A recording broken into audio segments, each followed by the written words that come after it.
नमस्कार, मैं इंस माथुर, आप देख रहे हैं सिटी न्यूज़ बरेली। जिस तरीके से विधानसभा चुनाव नज़दीक आ रहे हैं, हर पार्टी ने अपनी चुनावी कसरत करना शुरू कर दी है। हो भी क्यों ना, क्योंकि राजा बनने की जो एक चाहत होती है वो हर पार्टी के नेता को होती है। और कहीं ना कहीं इस दौर से हर पार्टी के नेता अपने आप को मजबूत करने के लिए ज़मीनी स्तर पर युद्ध क्षेत्र में डटते हुए भी नजर आते हैं। ऐसे में ही समाजवादी पार्टी में अखिलेश यादव के बहुत करीबी माने जाने वाले डॉक्टर राजपाल कश्यप बरेली के ताबड़तोड़ अपने तूफानी दौरे पर नजर आए, जिसमें उन्होंने क्या कहा, आइए सुनवाते हैं उनसे एक संक्षिप्त मुलाकात में। देखिए, मैं पूर्वांचल में गया था, समाजवादी पिछड़ा वर्ग सम्मेलन और सामाजिक न्याय यात्रा पूर्वांचल गया, बुंदेलखंड गया और पश्चिमी उत्तर प्रदेश में। जिस तरीके का जनसमर्थन और भारी संख्या में लोग बीजेपी छोड़ के समाजवादी पार्टी ज्वाइन कर रहे हैं और नीचे कार्यकर्ता परेशान है, सभी लोग, इनका कौन सा विकास है? विकास नहीं, इनका विनाश है। इन्होंने उत्तर प्रदेश में विनाश करने का काम किया है, जनता का विनाश करने का काम किया है। एक अस्पताल बता दें, होर्डिंग में अस्पताल बने हैं, होर्डिंग में सड़कें बनी है, होर्डिंग में स्मार्ट सिटी बनी है। 1 घंटे की बरसात नहीं झेल पा रहे हैं उत्तर प्रदेश।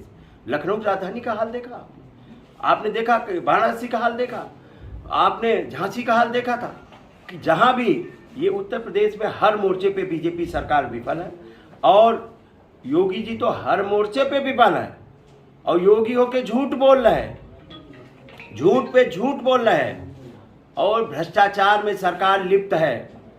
ये सरकार तो भगवान राम के नाम पे इकट्ठा हुआ चंदे में भी भ्रष्टाचार कर रही है। जब भगवान राम को नहीं छोड़ रहे हैं तो उत्तर प्रदेश की जनता को क्या छोड़ेंगे? लोग त्राहिमाम मचा है, लोग, किसान परेशान है, जानवरों से खेत चले जा रहे हैं और ये 500 रुपए बता रहे हैं। अरे अगर दो आदमी रखवाली करते हैं 10,000 के सिक्योरिटी गार्ड भी लगता है, तो 20,000 रुपए तो महीना ऐसे ही उनका हो गया, किसानों का। खाद महंगी हो गई, बीज महंगी हो गई, खाद में 5 किलो यूरिया कम कर दी और पिछड़ों के हक अधिकार पे डाका डाला जा रहा, दलितों के हक अधिकार पे, अल्पसंख्यकों के हक अधिकार पे। ये बताइए, आरक्षण खत्म किया जा रहा, संविधान खत्म किया जा रहा, सारी चीजें सरकारी संस्थान प्राइवेट सेक्टर को दिए जा रहे हैं, उसमें आरक्षण लागू नहीं है। पॉलिटेक्निक, ITI गांव गरीब के किसान के बेटे कर लेते थे, उनको भी अब प्राइवेट सेक्टर में दिया जा रहा है, लाखों रुपए फीस हो जाएगी। तो ये उत्तर प्रदेश को और नौजवानों के भविष्य, छात्र परेशान, किसान परेशान, पिछड़े परेशान, दलित परेशान, अल्पसंख्यक परेशान, सभी लोग तो परेशान है, सभी वर्ग परेशान है, व्यापारी परेशान। बीजेपी कहती है कि ब्राह्मण उनके साथ है, दलित उनके साथ है और तमाम जो हिंदू मुस्लिम सब उनके साथ है, तो इस पर आप क्या कहेंगे? अब तो 22 में पता लग जाएगा। अभी पंचायत के चुनाव में, जिला पंचायत के चुनाव में बीजेपी के प्रत्याशी को ढूंढ ढूंढ के जनता ने हराया। फिर उन्होंने बेईमानी से लोकतंत्र खत्म करके कप्तान और कलेक्टरों के माध्यम से लूटने का काम किया है। यो लोकतंत्र नहीं था, योगी जी का लूट तंत्र था। और लेकिन जनता ने सब देखा है किस तरीके से बहन बेटियों की इज्जत लूटी गई। ये जनता भी 2022 के चुनाव में बताएगी। माननीय अखिलेश यादव जी जिस तरीके से उत्तर प्रदेश में विकास किया, तरक्की के नए आयाम और जनता को आज पुलिस सुरक्षा जैसी व्यवस्था है, 100 नंबर जैसा देने का काम किया, 100 नंबर दिया, पुलिसिंग दी, महिलाओं के लिए 109 दिया, एम्बुलेंस जो काम आ रही थी कोरोना काल में। इनका एक काम बताओ, एक अस्पताल बताओ, 5 साल की 5 मंजिल बिल्डिंग बता दो इनकी, कहीं बनी हो?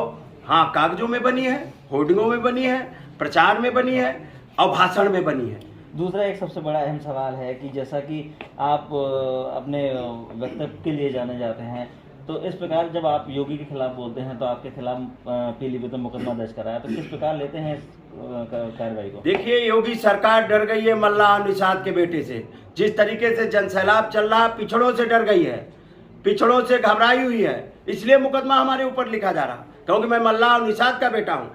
और जिस तरीके का जनसैलाब भारी संख्या में जुट रहा, तो योगी की सरकार घबराई हुई है पिछड़ों से, ये पिछड़ों के जनसैलाब से घबराई हुई है, इसीलिए तो मुकदमा लिखा के हमारे ऊपर हमें रोकना चाहते हैं। लेकिन जनता देख रही है और जिस तरीके से ये सरकार डरी हुई है, डरी हुई सरकार पुलिस को आगे करके हम लोगों को रोकना चाहती है, हमारी यात्रा को रोकना चाहती है, हमें गिरफ्तार करना चाहती है और हमारे ऊपर फर्जी मुकदमे लिखवा रही है।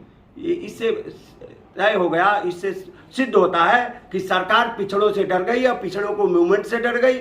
और जो हमने मुद्दे जनता में दिए हैं, हम तो ढूंढते घूम रहे, कुशवाहा का बेटा कलेक्टर कहाँ है, प्रजापति का बेटा कहाँ कलेक्टर है, कश्यप का बेटा कहाँ कलेक्टर है, कुशवाहा का बेटा कहाँ कलेक्टर है, बताए ना।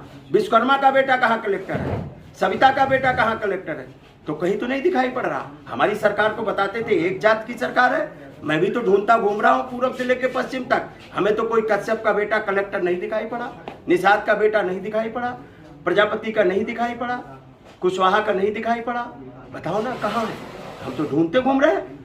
ये हमारी सरकार को बदनाम, इन्हीं बातों से वो घबराई हुई सरकार है, इसीलिए मेरे ऊपर फर्जी मुकदमे लिखे। लेकिन हम इन पिछड़ों की लड़ाई लड़ते रहेंगे, चाहे मुझे जेल जाना पड़े। हम जेल चाहे जाना पड़े, योगी सरकार चाहे मुझे गिरफ्तार कराए, लेकिन हम पिछड़ों की लड़ाई और आरक्षण खत्म नहीं होने देंगे, संविधान खत्म नहीं होने देंगे, चाहे जो हमें कुर्बानी देनी पड़े। हम बाबा साहब के बनाए हुए संविधान और बाबा साहब के दिए हुई व्यवस्थाएं और हमारे नेता माननीय मुलायम सिंह यादव जी ने जो हक अधिकार दिया है पिछड़ों को उत्तर प्रदेश में, और माननीय अखिलेश यादव जी ने हक अधिकार दिया है, उसको खत्म नहीं होने देंगे। हम इनके उससे मुकदमों से डरने वाले नहीं लोग हैं, और ये तो यही करते हैं। लोकतंत्र आजाद कराने के लिए कितने लोगों ने कुर्बानियां दे दी, तो हम आरक्षण खत्म नहीं होने देंगे, पिछड़ों का हक अधिकार खत्म नहीं होने देंगे, दलितों का हक अधिकार खत्म नहीं होने देंगे, इनको डाका डालने का अधिकार नहीं देंगे। और लोहिया जी कहते थे कि अगर सड़कें सुनी हो जाएगी तो संसद आवारा हो जाएगी। हम सदन में भी लड़ेंगे, सड़क पे भी लड़ेंगे। और इनकी बीजेपी सरकार तो घबराई हुई है, अब डरी हुई है कि 22 में इतना जनसैलाब पिछड़ों का भारी संख्या में पिछड़े छोड़ के और समाजवादी पार्टी में ज्वाइन कर रहे हैं। और मुख्यमंत्री जी कैसी कैसी अभद्र टिप्पणियां हमारे नेता पे करते हैं। माननीय मुलायम सिंह यादव जी, जो माननीय मुलायम सिंह यादव रक्षा मंत्री रहे हो और रक्षा के क्षेत्र में उन्होंने कितना बड़े बड़े काम किए, 3 बार चीफ मिनिस्टर रहे हो, कितना गांव गरीब किसान पिछड़े दलित अल्पसंख्यकों का सम्मान देने का काम किया, उन पे अभद्र टिप्पणी करते हैं। क्यों करते हैं?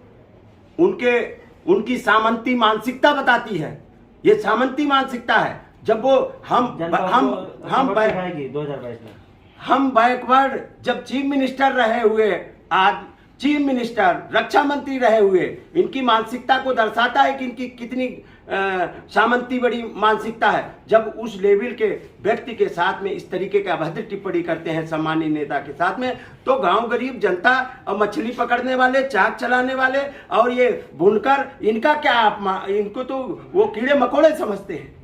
लेकिन समाजवादी पार्टी इन सामाजिक न्याय की लड़ाई लड़ेगी, सबको सम्मान की लड़ाई लड़ेगी। और 2022 में यही जनता, यही पिछड़े दलित आदिवासी अल्पसंख्यक मिलके इनकी जमानतें जब्त कराने का काम करेंगे, जिस तरीके से अपमानित कर रहे हैं। माननीय अखिलेश यादव जी का जो विकास के नए आयाम छूते हैं, उनको इतना गिरा समझा गया कि उत्तर प्रदेश में मुख्यमंत्री आवास को उन्होंने किस गंगा जल से धुलवाने का काम किया। जब इनकी मानसिकता इतनी है, सामंती मानसिकता और इनकी घटिया मानसिकता है कि बताओ, उत्तर प्रदेश के शानदार मुख्यमंत्री रहे जिन्होंने विकास किया, वो पिछड़ा समझ के ही तो कर रहे हैं।